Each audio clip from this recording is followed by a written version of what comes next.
is it okay to pray for God's wrath to come down on someone or group? Hopefully it's not the person that cut out in front of you and out on the parkway or something, but yeah, Ray. When we're talking about God's wrath, we're talking about his fury, his anger, I understand hell to be the place where God pours out his wrath. And that doesn't even happen on this earth at any time to the fullest, because even physical death is not the punishment that eternal death is, the second death. And so, to call down God's wrath, I mean, even consider that. No, not in this life. We are never to do that. I think we are called to pray for the salvation of all. We are called to pray for justice, for criminals to be caught, to pay for their crimes, things like that, absolutely.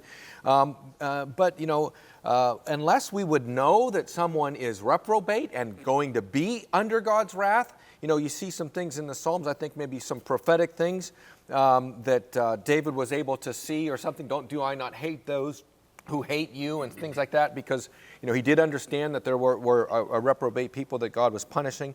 But John says, 1 John 5:16, if anyone sees his brother sinning a sin which does not lead to death, so any sin, right, he will ask and he will give him life for those who commit the sin not leading to death. And then he says, there is a sin leading to death.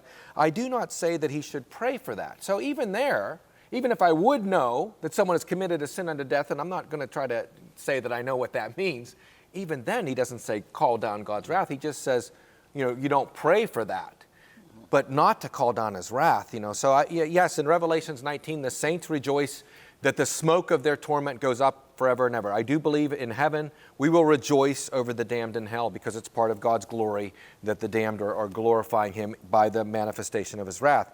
But we don't get to do that in this life. We don't know who those people are. And I think some people will read where the prophet called down or cursed the children that were mocking Elisha. Or Elijah with the prophets of Baal. The fire from heaven. Right. Yeah. So, but I think sometimes that's taking too much liberty. Or the man that Paul cursed and he went blind for a season.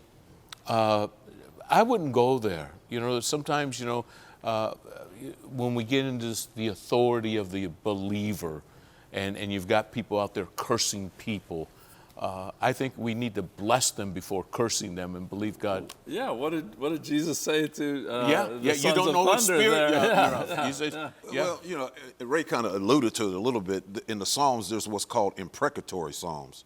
And that's where the person praying calls down judgment on their enemies. There's one here in Psalm 137 in verse 9, where he's calling down judgment on the enemy. He said, as happy is he that taketh and dashes thy little ones against the stones. I mean, that's pretty rough. Yeah, right.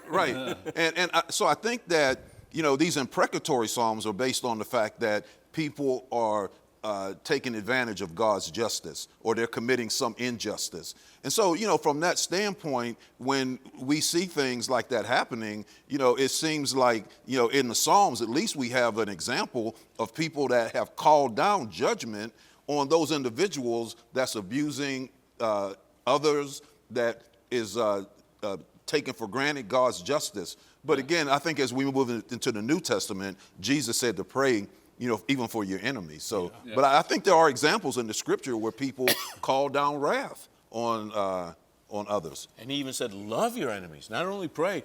That's a hard pill to swallow, to actually and I would love. say, if I could just jump in real quick, that in those examples, they're actually not calling down God's wrath, because again, God's wrath is only manifested in hell. They are calling for justice. Judgment, temporal judgments and justice, including the death penalty, right? Because Israel had their children dashed against the rocks by Babylon. So they're literally praying for an eye, which was justice. That's the lex talionis, the law of justice. And so it's right to pray for justice, but wrath, I mean, that's hell. That's praying for someone to go to hell. Right. We have to be sure what spirit we are of. Good question.